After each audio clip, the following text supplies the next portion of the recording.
एक बार की बात है, सुषमा अपने पूरे परिवार के साथ खुशी खुशी मोहन नगर में रहती थी। उसकी 2 बहुएं थी, पल्लवी और शिवानी। एक दिन दोनों बहुएं रसोई में काम कर रही होती है कि तभी उनकी सास सुषमा उन्हें बुलाती है। अरे बहू, जरा इधर तो आना। शिवानी, जरा जाकर देखना सासू माँ क्या कह रही हैं। दीदी आप ही देख लो ना जाकर, आपको भी तो सुनाई दे रहा है। अरे मैं आटा गूंद रही हूँ ना, तुम चली जाओ। हाँ तो मैं भी तो सब्जी काट रही हूँ ना दीदी। अरे बहू जल्दी आओ। ओफो, ये तो जाएगी नहीं। मैं ही जाकर देखती हूँ कि क्या करना है।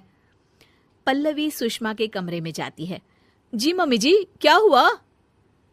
शाम को घर पर कुछ मेहमान आने वाले हैं, तो तुम अच्छा सा खाना बना लेना बहू। ठीक है मम्मी जी, आप बता दीजिए क्या क्या बनाना है और कितने लोग आ रहे हैं। सुनील की मौसी जी और उनका पूरा परिवार आ रहा है। कुल मिलाकर 3 लोग और हमें मिलाकर हुए 9 लोग। तो अभी से ही तैयारी करना शुरू कर दो। और हाँ, घर की सफाई भी कर देना, हाँ, अच्छे से। जी मम्मी जी, सब काम हो जाएगा, आप चिंता मत कीजिए। पल्लवी शिवानी को घर में मेहमान आने वाले हैं इसके बारे में बताती है। क्या 9 लोगों का खाना बनाना होगा, घर की सफाई करनी है? बाप रे, सासू माँ ने तो हमें घर की नौकरानी ही समझ कर रखा है। ऐसा नहीं बोलते शिवानी, हम इस घर की बहू हैं और घर के काम करना हमारा फर्ज है। दीदी तो है ही सासू माँ की चमची, जब देखो सासू माँ सासू माँ। मैं तो इतना सारा काम नहीं करने वाली। शिवानी कपड़े लेकर गमला साफ कर रही होती है और चक्कर आने का नाटक करने लगती है। मेरा सर चकरा रहा है। तभी वहां पल्लवी और सासू माँ जाते हैं। अरे बहू, क्या हो गया तुम्हें? मम्मी जी, बहुत तेज सर में दर्द हो रहा है। तुम एक काम करो शिवानी, आराम कर लो। नहीं नहीं दीदी, घर में मेहमान आने वाले हैं, मुझे आपकी मदद करनी चाहिए। अरे कोई बात नहीं शिवानी, तुम आराम कर लो, मैं सब काम कर लूंगी। ठीक है दीदी, अगर आप इतना कह रही हैं तो आराम कर लेती हूँ। शिवानी आराम से अपने कमरे में मैगजीन पढ़ रही होती है। इसे कहते हैं आराम की जिंदगी। इतना सारा काम। चलो सारा काम खत्म हो गया, शिवानी को देख आती हूँ।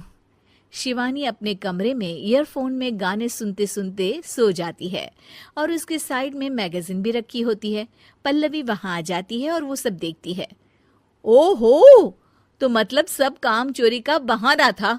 अभी बताती हूँ इसको। घर का सारा काम मुझे करना पड़ा और ये महारानी यहाँ मैगजीन पढ़ रही है, गाने सुन रही है। पल्लवी रसोई से एक प्लेट और चम्मच लेकर आती है और शिवानी को थाली बजाकर उठाने लगती है। शिवानी अचानक से उठती है। उठ गई महारानी, गाने भी सुन लिए, मैगजीन भी पढ़ ली। तुम तो बहुत बड़ी झूठी निकली शिवानी। तुमने सर दर्द का बहाना बनाया ताकि काम करने से बच सको। हाँ बनाया बहाना, तो क्या करती, इतने सारे काम करती। मुझे कोई शौक नहीं है चापलूसी का। क्या चापलूसी? तुम्हें लगता है कि मैं सारे काम चापलूसी के लिए कर रही हूँ? और नहीं तो क्या। तभी वहां सासू माँ आ जाती हैं। अरे बहू, वो लोग बस आने ही वाले हैं, तुम तैयारियां कर लो।